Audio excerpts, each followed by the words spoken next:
Two common karmic cycles that I have been working on intensively with clients lately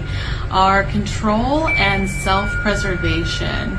So both of these karmic cycles are fear-based, and they are rooted in wounding around personal security and safety. So we have to find ways to give ourselves internal security and safety in order to overcome these karmic loops and break them once and for all. So an example of control would be, trying to control an outcome in your life, knowing that you have a particular goal in mind and you're putting a lot of energy toward this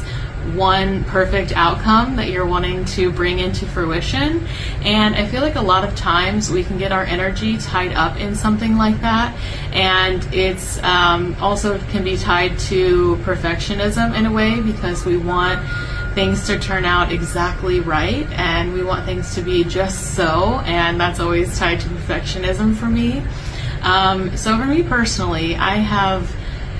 been working on letting go of these outcomes and wanting things to be a particular way, and stepping more into surrender and trust, and knowing that my path is laid out before me and whatever happens is what's meant to happen, and it's in my highest good whether it feels like it or not.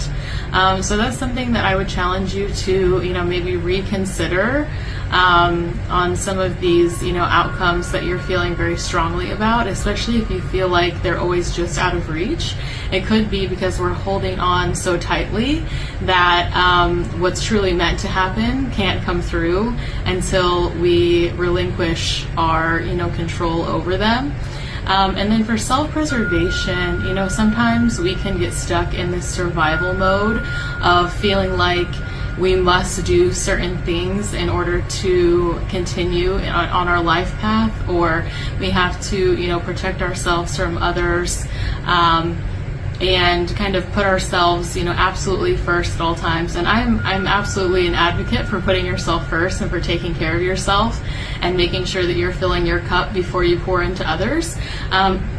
But if it feels like it's tied to that control and that need for security and safety, and it's preventing you from having true and genuine connections with other people, I would also say that the way out of that line of thinking is the surrender and the trust, and having faith that you are protected and whatever is meant to be, occurring in your life is happening to show you something, and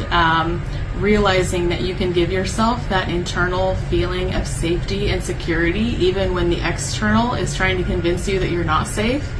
And a lot of times we have to shift that emotion internally and embody that sense of safety before we can experience that in our external reality.